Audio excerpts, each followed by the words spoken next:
Hey, I'm really glad you're here. Take a moment to get comfortable wherever you are. Let your shoulders relax and let the day gently fall away. You don't need to do anything right now. Just listen and let the story unfold at its own pace. Whenever you're ready, we'll begin. The village of the sleeping wolf, the valley where howls never echoed. The valley lay cupped between three longs, sloping hills, like a cradle shaped by time itself. Dawn arrived there more gently than anywhere else in the world, slipping in on pale gold fingers and resting on rooftops before climbing the hills. At night, stars gathered low, as if curious about the village below, blinking softly through veils of mist. This place was called Irhilo, though travelers rarely spoke its name aloud, not because it was feared, but because it felt like a secret meant to be whispered only by the earth. Irhilo was a village made of warm stone and old wood, built slowly, lovingly, across centuries. No wall surrounded it, none was needed. The hills stood watch like patient guardians, and a narrow river curled around the valley's edge, murmuring lullabies to the fields. Wheat grew thick and golden here, bending easily in the wind, never flattened by storms. Apple trees lined the paths, their branches heavy with fruit in late summer, as if they knew the village children by name. What made Irhilo strange, what made it different, was not what lived there, but what did not. Wolves never howled in this valley. Travelers noticed it first. They would stop at the old wooden signpost where the road bent downhill and listen, expecting the usual chorus of night. The wind through trees, owls calling, and somewhere far off, the long, lonely cry of a wolf. But the howls never came. Even on full moon nights, when wolves elsewhere sang to the sky, Irhilo remained wrapped in a softer silence. The villagers noticed it too long ago, but after generations passed, the absence became as normal as bread on the table or bells at dusk. And children grew up never knowing the sound of a wolf's voice. Shepherds guarded their flocks with sticks and lanterns, not fear. Dogs slept peacefully without bristling at shadows. And so the valley learned a quiet truth. Some silences are older than sound. Life in Irhilo moved at the pace of breathing.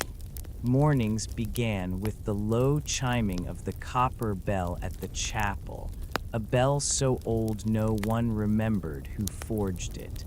Smoke curled from chimneys, carrying the scent of oak and juniper.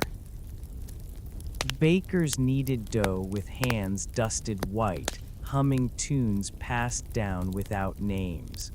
Blacksmiths worked iron not for war, but for hinges, horseshoes, and tools shaped for patience rather than violence. At night, the village softened. Lanterns were lit, glass panes glowing amber, and placed on windowsills. Doors remained unlocked. Laughter drifted from the inn, the bramble and hearth, where travelers were always welcome, even if they never stayed long. Elderly couples sat outside their homes, wrapped in wool shawls, watching fireflies dance low above the grass. And children were called in before the moon rose too high, not out of fear, but out of habit. Mothers kissed foreheads. Fathers told short stories, never dark ones, never sharp. the kind of stories that ended with sleep coming easily. And yet, there was one place in Irhilo where no one lingered after sunset. At the heart of the village stood an ancient oak tree, vast, knotted, and wide enough that 3 grown men holding hands could not circle its trunk.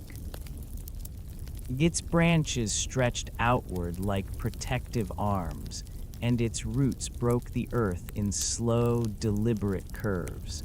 Beneath that oak lay a stone clearing, worn smooth by centuries of feet. At its center rested a figure carved from gray rock, a wolf. The stone wolf lay curled as if sleeping, tail wrapped around its body, head resting on its paws. Its eyes were closed, not carved shut, but shaped in such a way that they seemed capable of opening at any moment. Moss crept along its back. Small flowers bloomed between its paws in spring. Snow settled gently upon it in winter, never melting faster or slower than anywhere else. Children passed it daily on their way to school. Adults walked by without pausing.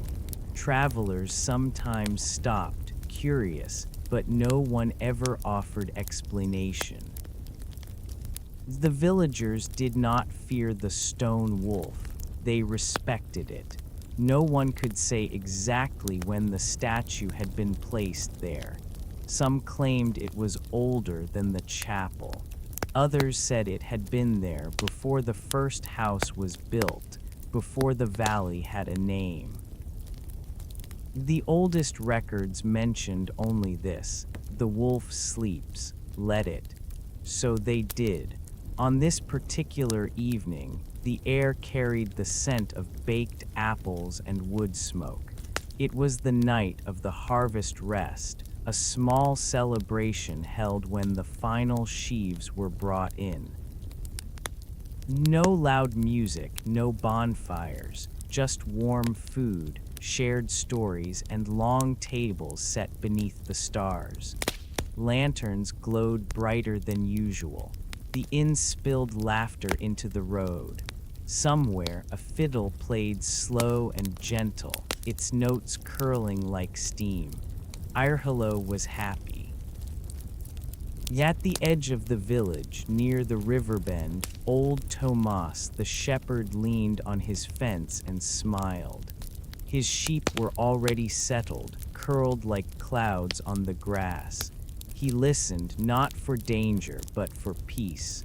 The river hummed, crickets sang, an owl hooted once, then again. No howls answered. Tomas nodded, satisfied, as if the silence itself had spoken reassurance. Back in the village square, children chased one another until their laughter softened into yawns. Parents gathered them close. One by one, homes dimmed, lanterns turning low. The oak tree stood dark against the sky, its leaves whispering secrets only it remembered. The stone wolf slept, or so it seemed. Beneath the gentle hush of Irhilo, beneath stone and root and earth, something old stirred, not awake, not restless, but aware. Like a deep breath taken in a dream, like a memory stretching in its sleep. The valley did not hear it. The village did not feel it. The night remained cozy and kind, wrapping Irhilo in warmth like a blanket drawn up to the chin. Stars shimmered. Fires crackled softly. Somewhere, a child drifted into dreams filled with moonlight and fur and forests that did not frighten but welcomed. And far away, beyond the hills, beyond the quiet protection of the valley, wolves lifted their heads and howled to the moon. Their voices reached forests, rivers, mountains. But they never echoed into Irhilo, because some valleys are built on silence, and some silences are promises kept for a very long time. The stone wolf beneath the old oak. If the oak tree was the heart of Irhilo, then the stone wolf beneath it was its dream. By daylight, the wolf looked harmless, almost gentle. Sunlight softened the gray of its stone, warming it into silver hues. Moss traced delicate lines along its spine like embroidery sewn by time itself. In spring, daisies pushed up between its paws, fearless, as if they knew they were protected. Birds perched on its back without hesitation, tilting their heads and singing songs meant for living things. Yet no one ever sat beside it. It was not a rule written anywhere. There were no signs, no warnings carved into stone. And children learned it the way they learned to wash their hands before supper or lower their voices near the chapel, by watching, by feeling, by knowing without being told. The stone wolf was not lonely. It was resting. Old Malin, the village weaver, liked to say that the oak tree breathed through its roots and the wolf breathed through its sleep. She said this while spinning wool late at night, her loom tapping softly like rain against wood. No one argued with her. Zmalin had lived longer than anyone else in Irhilo, and when she spoke, it felt less like opinion and more like memory itself talking through her bones. On quiet afternoons, children played games that curved naturally around the oak and its silent guardian. They chased hoops, tossed stones into the air, counted clouds, but never crossed the clearing's center. Their laughter dimmed instinctively there, not from fear, but from respect, the way voices softened in snowfall. Sometimes travelers asked, "Why the wolf?" They would say, squinting up at the stone figure as if it might blink back, "Is it a monument, a warning, a god?" The villagers always smiled the same gentle smile and replied, "It's just sleeping." And that was all. There was, however, one thing every villager knew as surely as their own name. The wolf must not be woken. Again, no one could recall when this belief first took root. The oldest stories spoke of a time when the valley was wild and the hills wore forests like cloaks. They spoke of nights colder than bone and days sharp with hunger. In those stories, the wolf had come, not snarling, not blood-hungry, but steady, golden-eyed, and vast. But those stories were told softly, like lullabies with missing verses.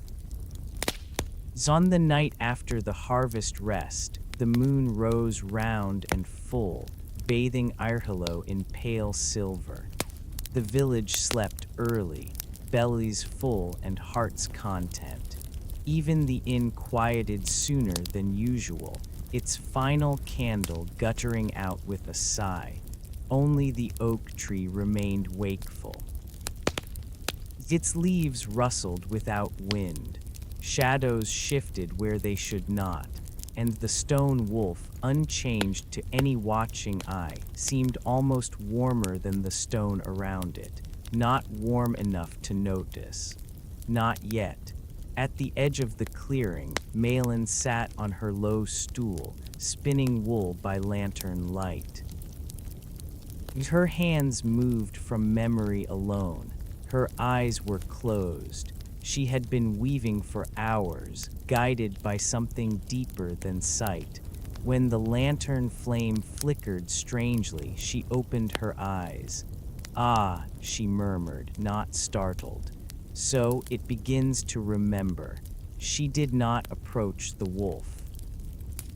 She never would. Instead, she placed her palm against the oak's trunk, feeling the slow pulse beneath the bark. "Sleep kindly," she whispered. "The village is still whole." The oak answered with a creak so low it might have been imagination. Far away, beneath the hills, stones settled. Roots stretched. Something old shifted its weight in dream. Morning came as it always did, soft, forgiving, and golden. Children ran through the square with crusts of bread in their hands. Farmers checked fields heavy with promise. The baker sang while kneading dough, his voice rising with the warmth of the ovens. No one noticed the faint crack in the stone at the wolf's base, thin as a hair, filled already with dust. It had always been there, some might have said, but Malin knew better. Later that day, little Elric, the miller's son, paused at the edge of the clearing. He was no more than 7, with straw-bright hair and a mind full of questions that rarely stayed answered. He stared at the wolf longer than most children dared. "It looks sad," he said to no one. The stone wolf did not move. Elric tilted his head, or maybe it's tired. Satisfied with this thought, he smiled and ran off to join his friends. The clearing returned to stillness. That afternoon, Tomas the shepherd passed the oak on his way home. He stopped, leaning on his staff, squinting at the statue. "Funny thing," he muttered. "Could swear you weren't facing that way before." He shrugged it off. Old eyes played tricks. The wolf had been there forever. It would be there tomorrow. That evening, the village gathered again, not for celebration this time, but for comfort. The air carried a slight chill, and fires were lit earlier. Stories flowed freely. Laughter wrapped itself around the night like a scarf. Inside the bramble and hearth, a traveler finally dared to ask what others had not. "If the wolf sleeps," he said carefully, "what happens if it wakes?"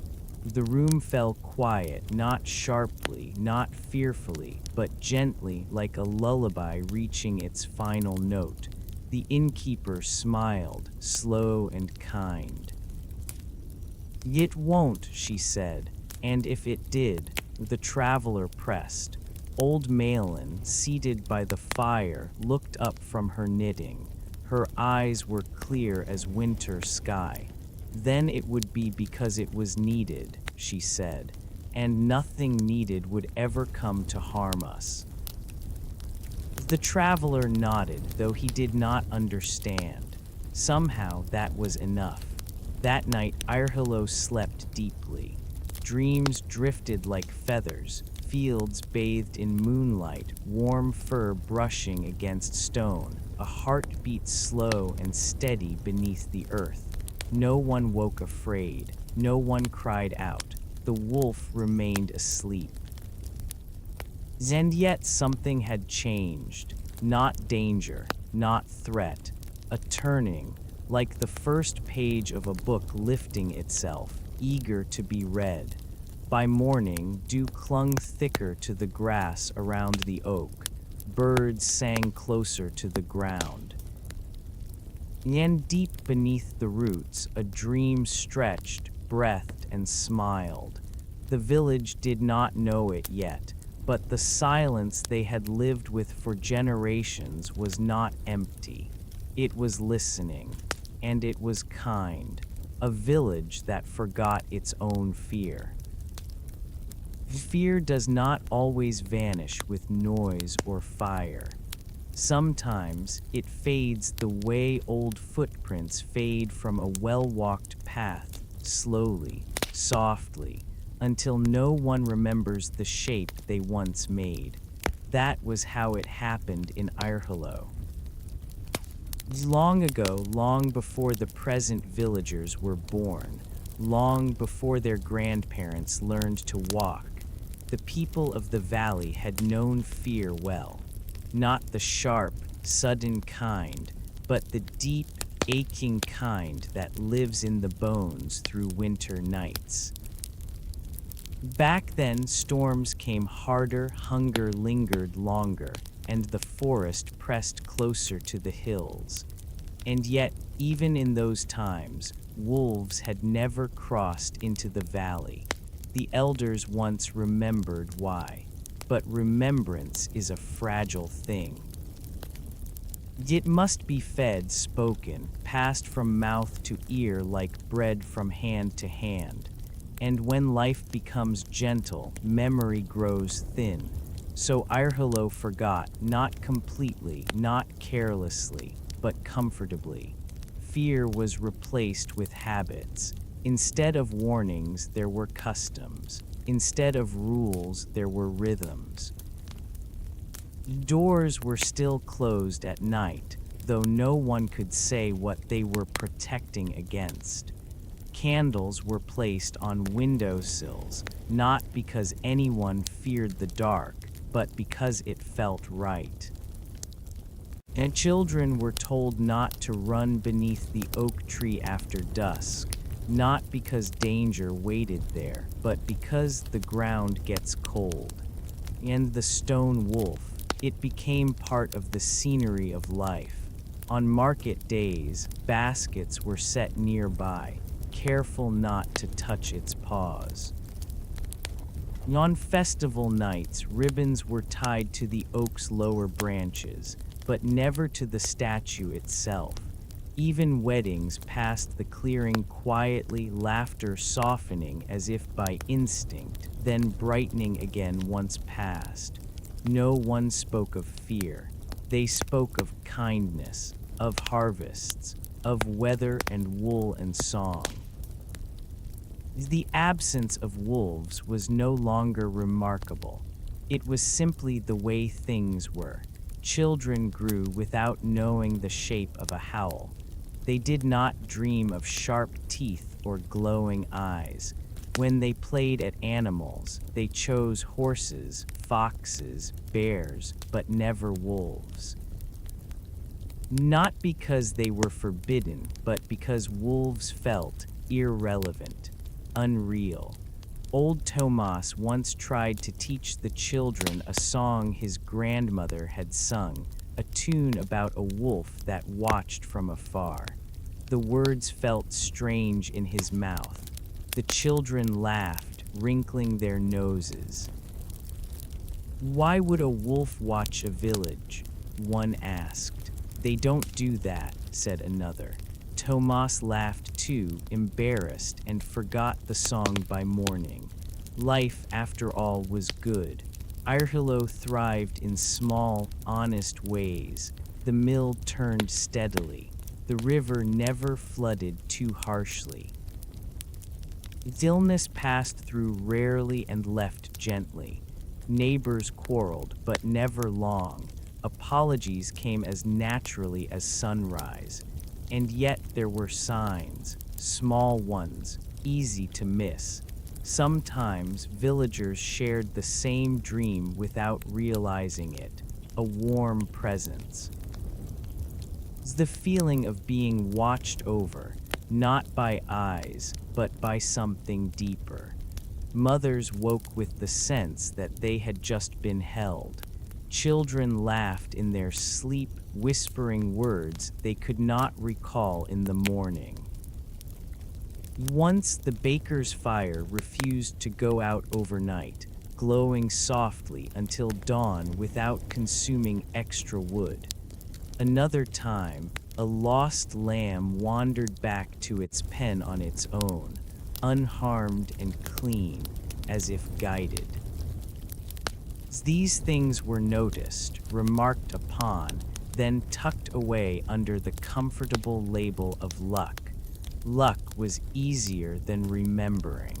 Only the very old still felt something else. Malin felt it every evening when the shadows lengthened.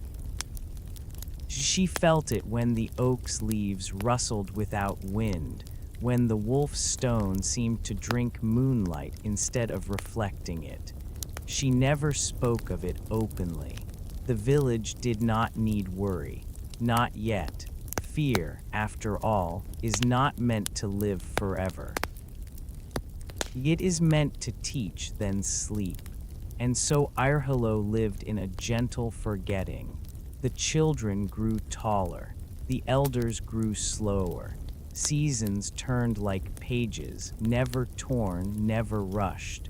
The village became known not for its mysteries, but for its peace. Travelers rested there longer than planned. Some never left. It feels safe, they said, unable to explain why. Safe did not mean stagnant. On the contrary, joy found deep roots in Irhilo. Music flourished. Stories were told. Long winter nights were filled with laughter and shared bread. Even silence felt friendly here, like a pause in a song rather than its end. One evening, as dusk painted the hills in lavender and gold, the children gathered near the clearing to play a quiet game of counting stars. They lay on their backs, heads close together, voices hushed. Elric whispered one girl, "Do you think the wolf dreams?" Elric thought carefully. "If it does," he said, "I think it dreams of us." They all smiled at that. None of them noticed the way the oak's shadow stretched just a little farther than it should have. That night, Malin dreamed of snow falling upward into the sky.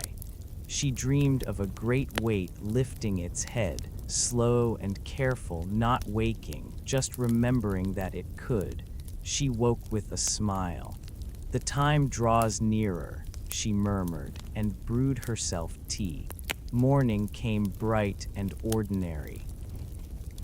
The village continued to forget its fear, not because it was foolish, but because it was happy. Fear had done its work long ago. Now joy had taken its place. And joy, when tended kindly, is a powerful guardian. As the sun set that evening, lanterns flickered to life once more. Doors closed gently. Fires crackled. The stone wolf lay beneath the oak, unchanged to any passing eye. The village slept, wrapped in warmth and trust. Deep beneath stone and root, something ancient listened, not with hunger, not with threat, but with patience. Fear had faded, memory had not. And somewhere between the two, a story waited, calm, ready, and kind. The night the earth breathed. The first sign came so quietly that no one thought to call it a sign at all. It was the sound of the earth settling. Late one evening, long after lanterns had dimmed and the village had folded itself into rest, a low, rounded sound passed beneath Irhilo, more felt than heard. It was not a rumble, nor a tremor. It was closer to the sigh a tired person gives when they finally lie down. Most villagers slept through it. Those who did not wake remembered nothing more than turning over beneath their blankets, tugging wool closer to their shoulders, comforted by a sudden sense of being held. The hills did not shift. The river did not swell. The houses did not creak. But the oak tree stirred. Its roots pressed deeper into the soil, not breaking it, but shaping it gently, like fingers curling into warm bread. Leaves whispered against one another, though the air was still. And beneath it all, the stone wolf rested, unchanged, unmoving, and yet listening. Morning came with an unfamiliar softness. Mist lingered longer than usual, hugging the valley floor like a fond guest reluctant to leave. Dew shone thickly on every blade of grass, and when villagers stepped outside, their boots left deeper prints than before. "It smells rich today," said the baker, breathing in deeply. "Like rain without the rain," replied his wife. The fields glowed. Wheat bent low, not from weight alone, but from something like gratitude. Apples shone brighter on the trees. Even the river moved with a smoother rhythm, its song deeper, steadier. Irhilo felt well rested. Children noticed first. Elric called Myra, racing toward him. The ground's warm. Elric knelt and pressed his palm to the earth. She was right. Not hot, not strange, just gently warm, like sunlit stone long after sunset. "Maybe the valley's happy," he said solemnly. They both laughed and ran off, carrying the thought with them like a secret. By midday, other changes made themselves known. A crack appeared in the old stone wall near the mill, not sharp but rounded, as if the stone itself had decided to stretch. A bell rope untangled itself overnight. A long dead patch of herbs near Malin's cottage sprouted green shoots, shy but determined. None of it felt alarming. If anything, it felt like the village had taken a deep, cleansing breath. Only Malin stood still before the oak, her spinning basket forgotten at her feet. "It's begun," she whispered, not with fear but with recognition. She knelt, pressing her hand to the earth. The warmth pulsed faintly beneath her palm, steady as a heartbeat. "Easy now," she murmured. "They are safe, they are happy." The oak creaked softly, its branches shifting like shoulders easing after long tension. That night, Irhilo dreamed together. Not the same dream, but dreams that shared a feeling. Some dreamed of walking through forests without thorns. Some dreamed of lying against something vast and warm, listening to a heartbeat older than words. Some dreamed of moonlight brushing stone and fur in equal measure. No one dreamed of fear. One child, little Elric, dreamed of a wolf curled beneath a tree, breathing slowly. In the dream, Elric sat beside it, his back against the oak. The wolf did not open its eyes, but its tail flicked once, content. When Elric woke, he smiled. The next day passed quietly, but the earth breathed again that night, just once, just enough. A few villagers woke this time. Tomas sat up in bed, frowning. "Did you feel that, love?" His wife nodded sleepily. Like a sigh, "Yes," he said, puzzled, like relief. They lay back down and slept better than they had in years. Near the clearing, a fox padded softly across the grass and paused, ears pricked. It sniffed the air, then, surprisingly, lay down near the stone wolf, curling into itself before dawn. When morning came, it was gone, leaving only warm impressions in the grass. Animals began to pass closer to the village after that. Deer lingered at the edge of the fields. Birds nested lower in trees. Even the dogs seemed calmer, less watchful, as if a duty they had never named had been quietly lifted. Still, no wolves came. Beyond the hills, the forest stirred with curiosity. Wolves lifted their heads at night, noses twitching, sensing something deep and old shifting far away. Some took a step toward the valley, then stopped, tails low, not in fear, but in respect. Something there was awake enough to be aware, but not awake enough to call. On the third night, the earth breathed deepest of all. The sound was unmistakable now, a long, slow exhale that traveled through soil and stone, through root and bone. Windows rattled softly. Candles flickered without wind. The oak's leaves whispered like rain. And beneath it all, the stone wolf's chest warmed, not moving, not rising, but holding heat the way living things do. Malin stood at her window, lantern unlit. "Good," she said quietly. "Very good." She wrapped her shawl tighter and sat down to spin, letting the rhythm steady her thoughts. The village did not need alarm. The valley was not breaking. It was remembering itself. Morning arrived gentle and bright. Villagers gathered in the square, sharing small stories.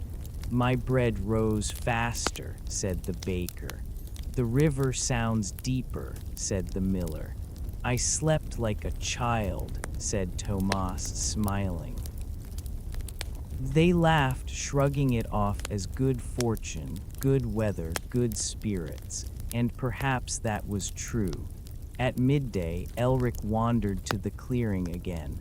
He stopped short, eyes wide. The stone wolf looked the same, but the ground around it had shifted, just slightly, forming a shallow curve like a nest.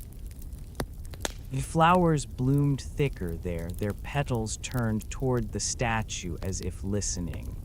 Elric felt no fear. He felt welcome. That evening, as the sun sank behind the hills, the village settled into another cozy night. Lanterns glowed, soup simmered, stories were told. No one knew what the breathing meant. No one needed to. The valley had not awakened in anger. It had awakened in care. As stars filled the sky, the oak stood steady, the wolf slept on, and the earth rested after its long breath. Whatever came next would come gently, because Irhilo was loved. And love, when ancient and patient, never rushes. The child who heard the wolf dreaming. Elric had always been a good sleeper, not because he fell asleep quickly, though he often did, but because sleep welcomed him kindly. His dreams were soft places, full of wandering paths and slow skies. His mother liked to say he slept the way some people prayed, with trust. That night, however, sleep came differently. It began not with darkness, but with warmth. Elric lay beneath his wool blanket, listening to the familiar sounds of the house, the quiet breathing of his parents, the gentle tick of the hearth settling, the wind brushing the shutters. His eyes were closed, but he was not yet asleep. Then he felt it, a rhythm. Not inside his chest, but beneath it, deep, steady, vast. It was the feeling of standing near something very large that meant no harm at all. Elric's breath slowed to match it. He did not open his eyes. He did not need to. The dream came to him like a hand offered. He was standing beneath the oak tree. Moonlight spilled through the branches in silver ribbons. The air smelled of moss and old leaves. The stone wolf lay where it always had, curled, still, eyes closed. But this time, Elric could hear it. Not a sound, a feeling, like a voice remembering how to be a voice. "You are warm," the feeling said. You are safe." Elric stepped closer. In the dream, his feet made no sound on the grass. The clearing felt rounder, softer, as if shaped carefully for this moment. He sat down beside the wolf, leaning his back against the oak. The stone was warm. That surprised him. He placed his hand gently on the wolf's shoulder. The stone did not shift, did not breathe, but it welcomed his touch the way a sun-warmed wall does after a long day. "I like it here," Elric said aloud. The feeling answered, slow and kind. "So do I." Elric did not ask questions. He had learned instinctively that some things spoke best when not hurried. They sat together. The wolf dreamed. Elric felt the dream the way one feels music through the floorboards. Images without edges, memories without names. Forests older than the hills. Snow falling without cold. A promise held so long it had grown gentle. "I sleep so they may rest," the dream said.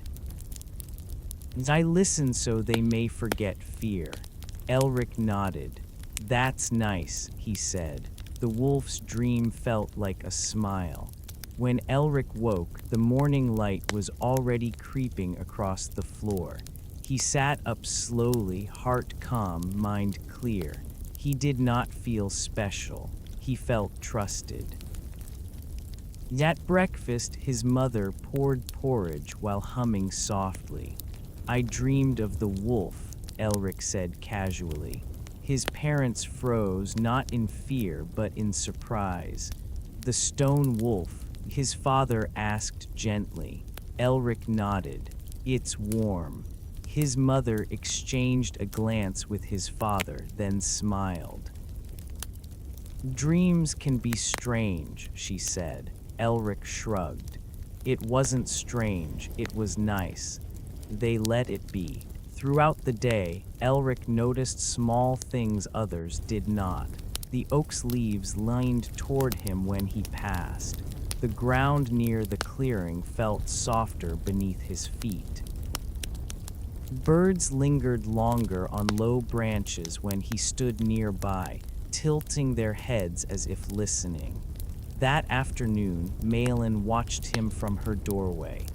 "There you are," she murmured. She beckoned him over with a crooked finger. "You heard it, didn't you?" she asked, not accusing, not surprised. Elric nodded. "Dreaming," he said. Malin smiled, eyes bright with something like relief. "Good," she said.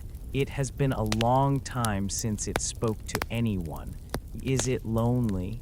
Elric asked. Malin considered this. "No," she said slowly, "but it remembers loneliness. There's a difference."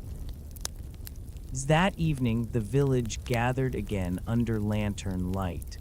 Laughter rose, bread was shared, stories flowed. Elric sat quietly near the oak, watching the stone wolf. He did not speak to it. He listened. That night, the earth breathed once more, but softly, like someone settling into a familiar chair. The sound did not wake the village. Only Elric heard it clearly. "Little listener," the dream voice said, warm as wool, "you hear because you do not fear." Elric smiled in his sleep. "I can keep listening," he whispered. The wolf dreamed on. Morning came wrapped in gold. Elric woke with a sense of purpose that did not feel heavy. He helped his father at the mill, laughed with his friends, chased birds from the wheat. Life went on as it always had, but now, beneath it all, something new rested, gentle and patient. That afternoon, another child mentioned a dream. "I dreamed the ground was singing," said Myra. Others nodded. A few admitted to warm dreams, soft dreams, dreams without edges. Malin listened, spinning wool. It is waking, she thought, but not rising. At sunset, Elric returned to the clearing. He sat cross-legged before the wolf, careful not to touch. "You can keep sleeping," he said aloud. "They're happy." The stone wolf did not move, but the warmth beneath the ground pulsed once, slow, grateful, and calm. That night, Irhilo slept deeper than it had in generations. The child listened. The wolf dreamed, and the valley rested easy, wrapped in the quiet joy of being watched over without knowing it. When sleep became a warning, sleep changed first, long before waking did. In Irhilo, sleep had always been simple. People lay down tired and rose rested. Dreams came and went like weather, sometimes remembered, sometimes lost by morning. No one feared closing their eyes. That was why it took the village so long to notice. It began with longer nights, not darker nights, nor restless ones longer. People went to bed at their usual hour, yet woke later, surprised to find the sun already climbing the hills. No one complained. In fact, most smiled at the extra rest. "I feel younger," said Tomas, stretching his back. "I haven't slept like this since girlhood," laughed the baker's wife. Sleep wrapped itself around Irhilo like a thick quilt, heavy but comforting. Then came the dreams. They were not frightening, not at all. They were clear. Villagers dreamed of paths winding through tall grass, always leading home. They dreamed of standing beneath the oak tree, feeling safe without knowing why. They dreamed of warmth, stone warmed by sun, fur warmed by breath, earth warmed by care. And always, somewhere in the dream, there was a presence, not a shape, a watchfulness. People began sharing their dreams over breakfast, laughing softly. "I dreamed the village was cradled in hands," said the miller. "I dreamed of snow that didn't freeze," said another. "I dreamed of a great animal sleeping so peacefully it made me sleepy too," whispered Myra. Elric listened more than he spoke. He knew those dreams. He felt them humming beneath his feet, even when awake. Malin noticed the change before anyone else noticed her noticing. She watched how people lingered longer in doorways, blinking into the morning light. How children yawned through lessons, yet learned faster than before. How the village seemed wrapped in a shared rhythm, slower, deeper, steadier. "This is the warning," she murmured one evening, fingers stilling on her loom. "Not a warning of danger, a warning of weight." The wolf's dreaming was growing deeper. On the 7th night, something new happened.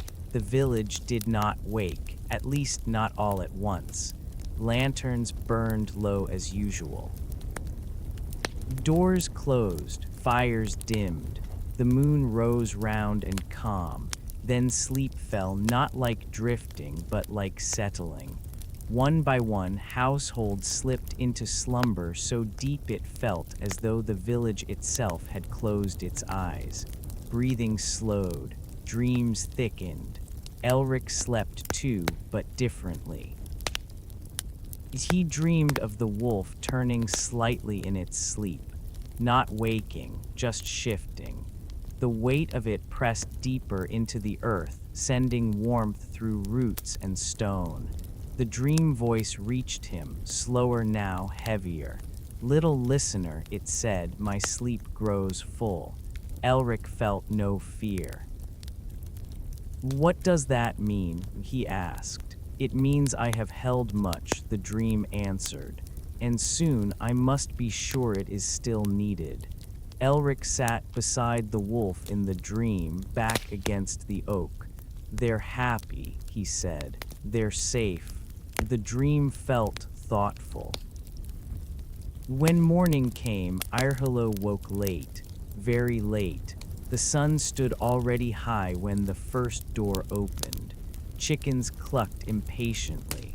Dogs stretched and shook themselves as if waking from a long nap. People stepped outside, confused but smiling. That was asleep, someone called. I dreamed all night, said another. It felt like only minutes, but a few did not wake right away. 3 elders remained asleep well into midday. They breathed steadily, peacefully. Nothing was wrong, yet something was different. Malin went to each house, checking pulses, touching brows. They're listening, she said softly, too deeply. She sat beside old Harith's bed and whispered, "You may wake now." He stirred, smiled, and opened his eyes. "Oh," he said, "that was lovely." The others woke soon after, refreshed and unafraid. Still, the village felt a ripple of unease, not sharp, not panicked, but curious. Sleep had done something more than rest. That afternoon, the stone wolf's clearing filled with wildflowers that had not bloomed there before, soft white blossoms shaped like stars.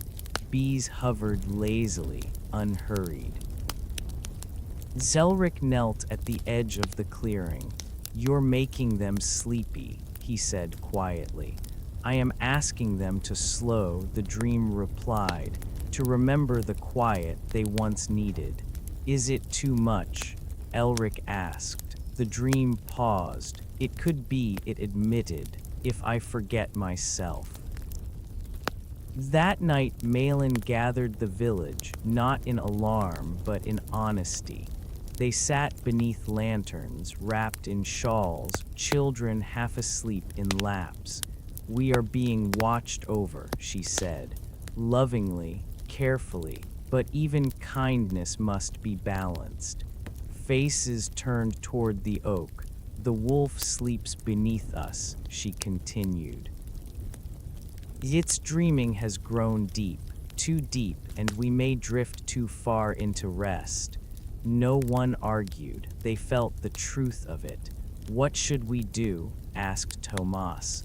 Malin smiled. "Nothing harsh, nothing loud. We will remind it, gently, that we are awake." That evening, the villagers did something they had not done in generations. They sang, not loudly, not grandly. They sang old songs, half-remembered melodies passed down without words, hummed into the night. Mothers rocked children. Fathers tapped slow rhythms on tables. Even the wind seemed to soften to listen. Zelric stood near the oak and hummed too. The stone wolf warmed further, but did not stir. "I hear you," the dream said, softer now. "You are still here." "Yes," Elric whispered. "We are." Sleep came that night, but lighter. Dreams still glowed, but they loosened their hold. The people woke when they wished. The sun found smiling faces. Balance returned, not because the wolf was forced to change, but because it was answered. The warning had been heard. The village had not panicked. It had not feared sleep. It had simply remembered to wake. Morning arrived wrapped in laughter and relief. Bread baked, tools rang, children ran. Malin watched the oak from her window. "Well done," she murmured, "all of you." Deep beneath the roots, the wolf dreamed more lightly. Its sleep was still powerful, but now it listened both ways. And Irhilo rested easy again.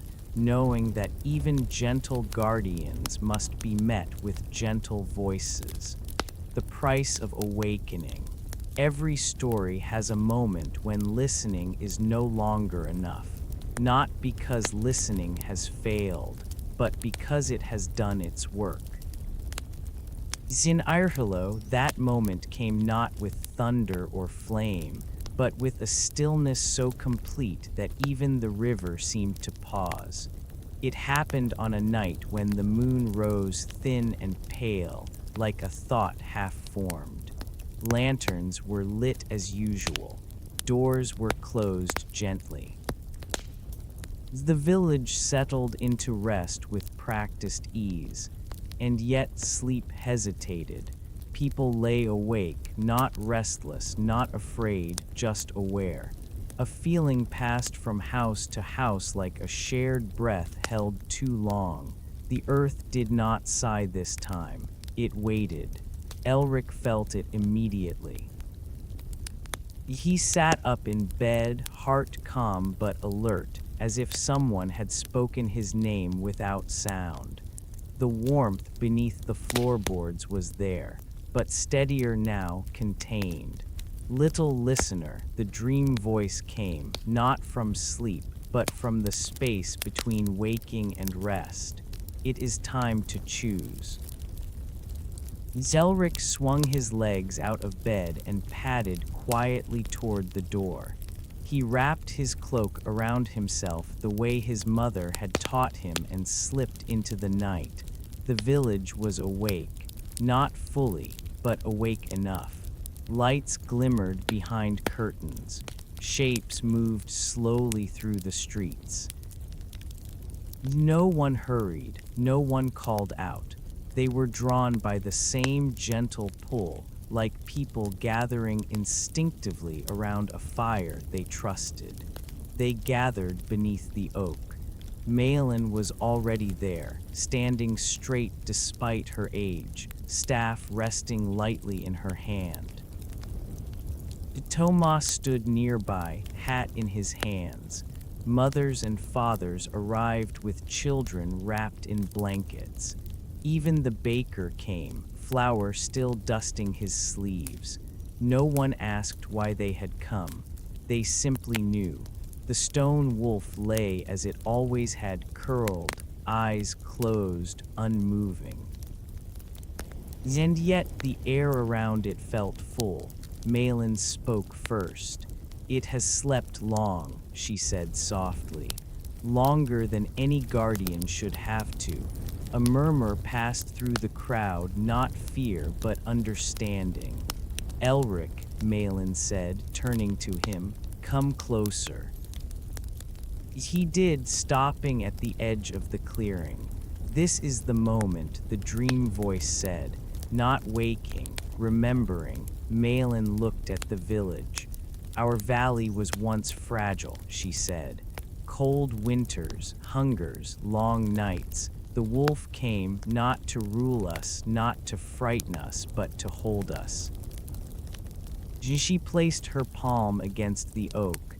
"It took our fear into itself," she continued. "It slept so we could forget." The villagers listened, hearts open. "But sleep has a weight," Malin said, "and carrying peace for others comes at a cost." The ground warmed. The stone wolf did not move, but something shifted beneath it, deep and patient. "I have held their fear," the dream voice said to Elric, "and in doing so I have held their past." Elric swallowed. "What happens if you wake?" he asked aloud. The voice answered, not sadly, but truthfully. "Then they must remember." A hush fell. Remembering did not mean terror. It meant knowledge. It meant balance. It meant standing awake in a world that did not always cradle gently. Malin nodded slowly. "If the wolf wakes fully," she said, "the valley will change. Wolves will howl again. The world beyond will press closer, not cruelly but honestly." Some villagers shifted uneasily, others straightened, thoughtful. And if it never wakes, Tomas asked quietly. Malin closed her eyes. Then its sleep will grow too heavy, she said, and the valley will drift, not into danger, but into forgetting itself. Elric stepped forward. What if it doesn't wake fully? He asked. What if it just rests lighter? The oak creaked. The warmth pulsed. The dream paused, then answered with something like wonder. That is the price, it said, and the gift. Malin smiled, eyes shining. To awaken is not always to rise, she said. Sometimes it is simply to open one eye. The villagers breathed together. No one demanded. No one begged. They spoke one by one, offering something the wolf had not been given before. Trust returned.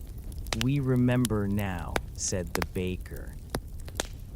We are not children, said Tomas. We can hear the night, said Myra softly. We are not afraid, Elric said last. We just didn't know. The stone wolf warmed fully then, not hot, not blazing, but alive with contained strength. Then I will change, the dream said, not awaken, not vanish. I will rest among you, awake enough to listen, asleep enough to protect. The earth exhaled not a sigh, but a settling.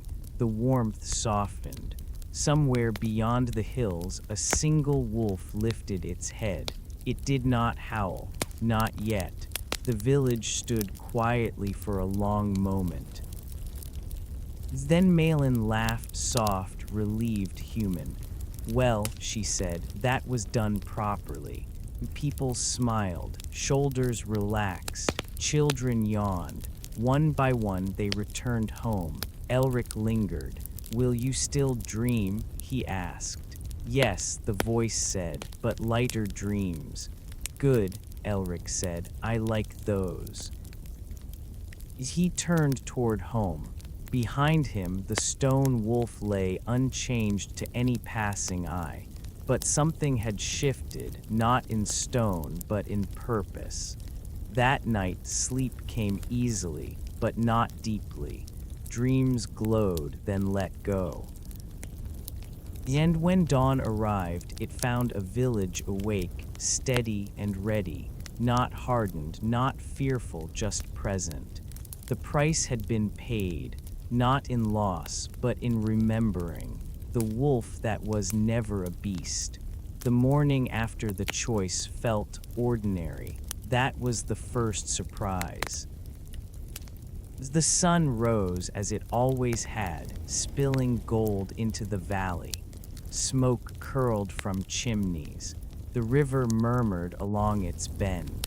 Chickens complained noisily about being fed a moment later than usual. If the wolf had changed, it had done so without spectacle.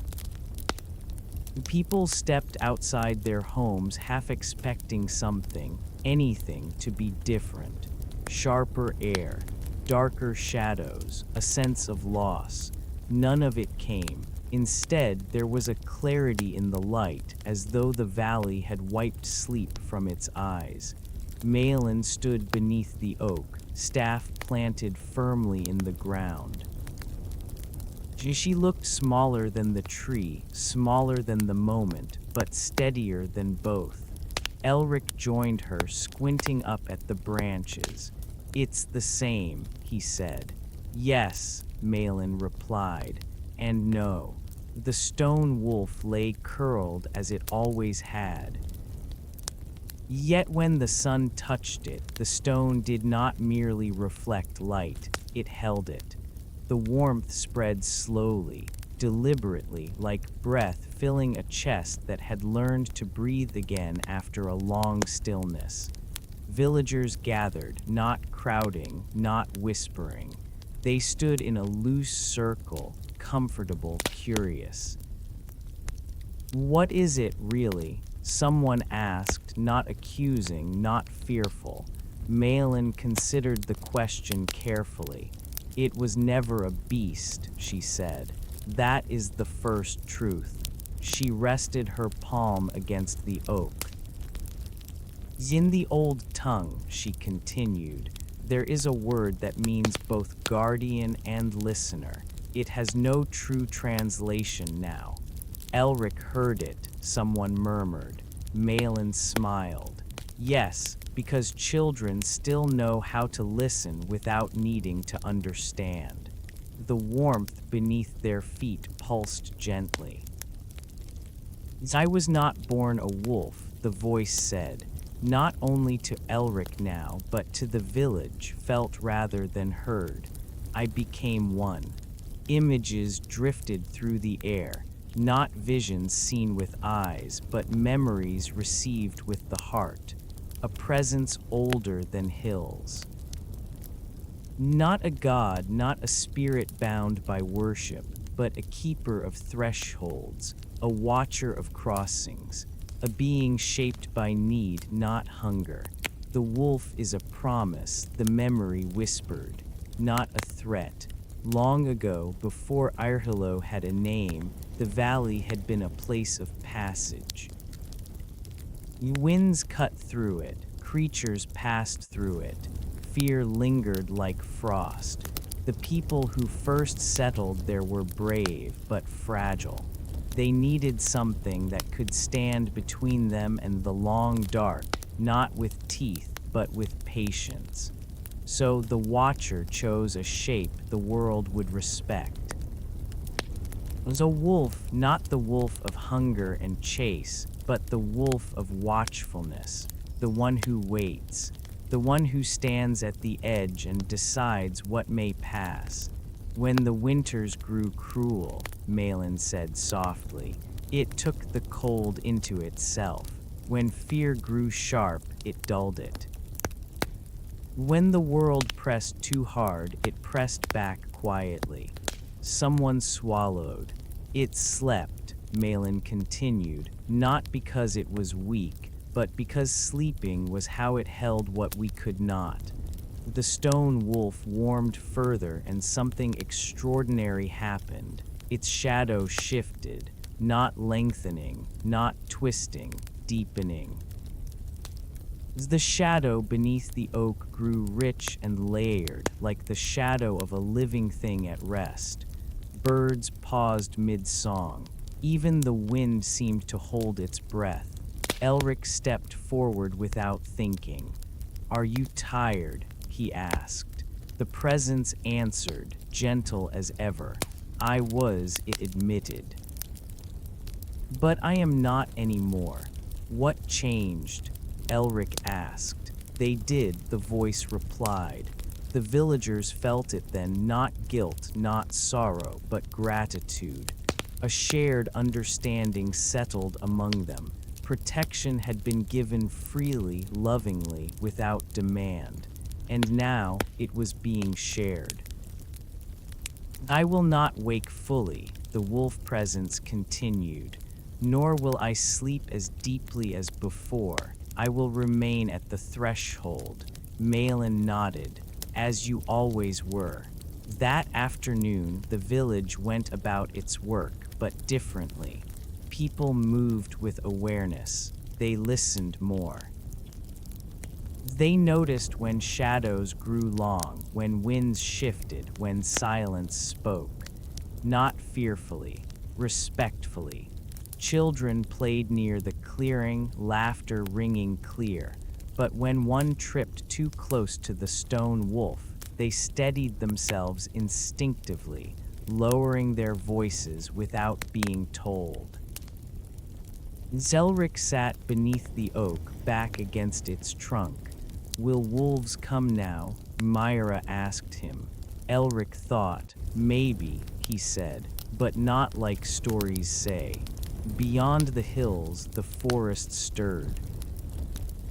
That night, for the first time in generations, a howl rose, not in the valley, but near enough to be heard faintly, like a thread pulled through silence. The sound did not freeze blood, it warmed it. People paused, listening. "That's beautiful," whispered the baker's wife. The stone wolf did not stir. It did not need to. Sleep came gently that night. Dreams returned to being personal, lighter, looser. But some people dreamed of walking alongside a great, silent shape beneath stars, not leading, not following, just there.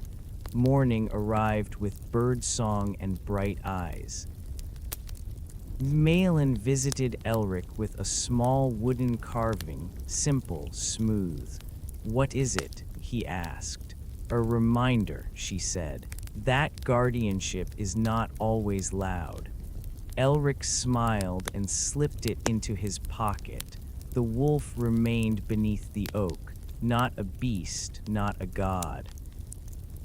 But a promise kept awake just enough to matter. And Irhilo, for the first time in centuries, knew exactly what watched over it and felt no need to fear it. Dawn over a changed village. Dawn came quietly to Irhilo, not cautiously, not triumphantly, just honestly. The first light slipped between the hills and rested in the valley as it always had, brushing rooftops, waking the river, turning dew into small scattered stars. Birds began their morning arguments. Smoke rose from chimneys. Somewhere, a door creaked open, followed by a yawn. At first glance, nothing had changed, and yet everything felt awake. People stepped outside and paused, not because they sensed danger, but because they sensed space. The world felt a little wider, as if the valley had stretched its shoulders after a long sleep. Tomas stood at his fence and looked toward the hills. "I can see farther," he murmured.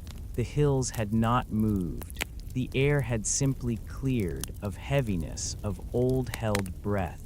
Shadows felt thinner. Sounds traveled more cleanly.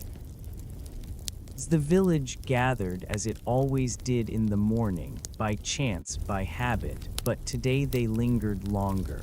Conversations slowed. Eyes lifted more often to the sky. Children noticed first what adults named later. "The air feels tall," Myra said, standing on tiptoe. Elric smiled. "It does that now." They walked together toward the clearing beneath the oak. The stone wolf lay curled in its familiar shape. Sunlight traced its spine. Moss glowed softly green. Flowers nodded in the breeze, but its presence felt settled, not withdrawn, present in a different way. Malin arrived leaning on her staff, breath steady, eyes clear. "Well," she said, surveying the scene, "we've crossed it." "Crossed what?" someone asked. "The night after remembering," Malin replied. "That's always the truest test." She knelt and pressed her palm to the ground. The warmth was still there, but lighter, flowing like a slow river rather than a held lake. "Good," she said. "Very good." Life resumed, but with gentle adjustments. Shepherds led their flocks a little farther from the village edge, confident now in their own watchfulness. Farmers listened more closely to weather signs. Parents told children new stories, ones that included darkness without fear, challenge without despair. The village was not losing its peace. It was learning to carry it. That afternoon, a traveler arrived, dusty, tired, wary. He paused at the signpost, as travelers always did, listening. A wolf howled faintly in the distance. The traveler stiffened. Then he waited. Nothing followed. No threat. no chorus, just a single voice, far away, honest and wild. The traveler let out a breath he had not realized he was holding and continued down the path. At the inn, he asked the usual questions. Is it safe here? The innkeeper smiled. Yes. Were there wolves? She nodded. There are. And yet, he hesitated. And yet, she said gently, they know where the edges are. That night, the village lit lanterns as always. But this time, a few were placed closer to the clearing, not to guard, not to warn, just to keep company. Elric sat beneath the oak, back against its trunk, watching the stars emerge one by one. You did well, the presence said, not as a voice now, but as a knowing warmth that brushed his thoughts like fur. We all did, Elric replied. The village will change, it said, slowly. That is the best way. Will you stay? Elric asked. The warmth deepened. I am the staying. Elric laughed softly at that. Across the village, people slept, lightly, naturally. Dreams came and went without weight. Some dreamed of paths beyond the hills. Others dreamed of returning home from those paths, welcomed. Beyond Irhilo, the world continued in all its sharpness and wonder. Storms gathered elsewhere. Hunger existed. Fear lived its honest life. But the valley now stood awake within it, not shielded, not exposed, balanced. Morning followed night. Markets opened. Tools rang. Songs were sung. Irhilo did not become legendary. It did not draw pilgrims. It remained what it had always been, a place of warmth, stone, and shared bread. But now it remembered why it could be so. At sunset, Malin stood with Elric beneath the oak one last time that day. You won't always hear it like this, she said. That's okay, Elric replied. I know how to listen now. Malin smiled. That, she said, is how villages endure. The stone wolf slept lightly. The hills watched, and dawn and dusk passed over Irhilo like pages turned with care. The village sleeps in peace. Dusk arrived like a soft sigh over Irhilo. The valley was painted in shades of lavender and gold. The river glimmered quietly, as if holding its breath, reflecting clouds that drifted lazily across the sky. Children played a final round of tag before their parents called them home. Chickens clucked themselves toward the coops. Even the wind seemed to pause in gentle approval. For the first time in many weeks, the village felt entirely at peace. Not a tentative peace held by watchfulness, but a calm and certain peace, earned by years of patient guardianship and careful listening. Zelric wandered toward the clearing beneath the oak tree, as he often did. He moved barefoot, letting the grass tickle his ankles, letting the warmth of the soil sink into his feet. At the center of the clearing lay the stone wolf, curled as it always had, chest rising faintly with the rhythm of a presence that was neither fully awake nor completely asleep. You're still here, Elric whispered, resting his back against the oak, feeling its thick trunk press steady and comforting against his spine. Always came the familiar warmth, the feeling that filled him rather than words. I am here, watching, remembering, keeping what must be kept. Zelric closed his eyes and allowed the warmth to settle through him. In the deep quiet, he felt the village's heartbeat, slow, even, steady.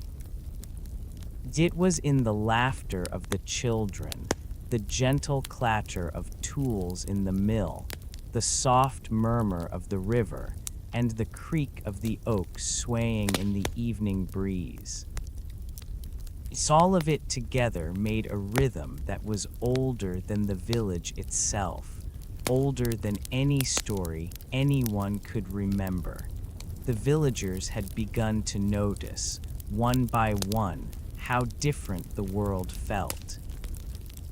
Not because anything extraordinary had happened, but because the extraordinary had always been here. They had only forgotten to listen. Mothers guided children home by the soft glow of lanterns, their laughter carried in soft bursts across the valley. Fathers returned from the fields, their voices gentle in greeting. Even the elderly, those who had long been quiet observers of the village's slow rhythms, leaned from windows and doorways to breathe in the cool night air.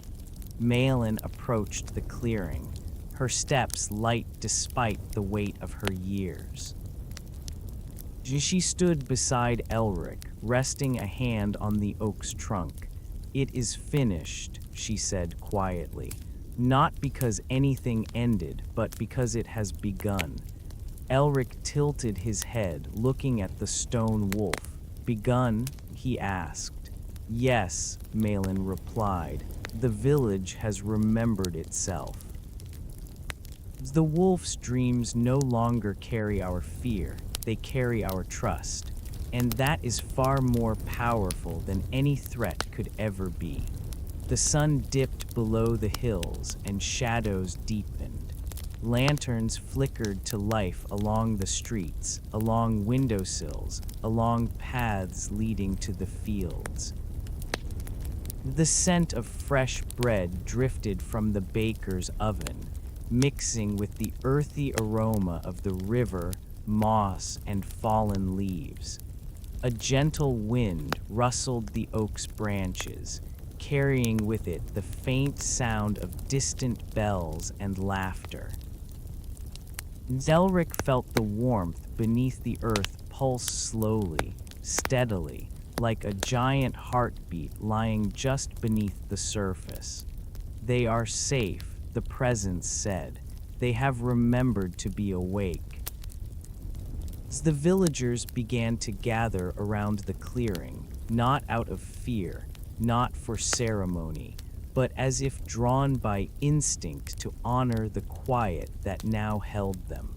Children leaned against parents. Parents linked arms with neighbors. Friends nodded to one another in shared understanding. The village was alive, and yet it was quiet in a way that felt sacred. Elric sat beside the stone wolf. He whispered softly, "We will take care of each other, and we will remember you." "You already have," came the answer, warmth brushing through him like a soft cloak. "I will remain, but it is you who now carry the care forward." As night settled fully, stars blinked into the sky one by one, mirrored by the lanterns twinkling along the village streets. The river reflected both, doubling the brilliance in a gentle shimmer. Fires crackled inside the cottages, their glow spilling through windows. Somewhere, a dog yawned and rolled onto the grass. Somewhere else, a cat purred itself to sleep. Nirhilo slept not the deep sleep of exhaustion, but the calm sleep of trust, of security, of knowing that the world outside may turn sharp and wild, but the world here was safe and kind. Even the trees seemed to line closer, as if participating in the shared breathing of the village. The oak tree, long the sentinel of the clearing, arched its branches protectively over the stone wolf and the child who listened, and in doing so cast a gentle shadow over the entire space. That shadow was neither oppressive nor dark. It was comfort itself. Elric closed his eyes. He could feel the heartbeat of the valley now, not just his own, not just the wolf's, but the village's. Each beat was soft, each beat was steady, each beat was alive. And somewhere, deep beneath stone, root, and soil, the wolf's presence dreamed lightly, enough to remember, enough to keep watch, enough to carry peace forward into the night.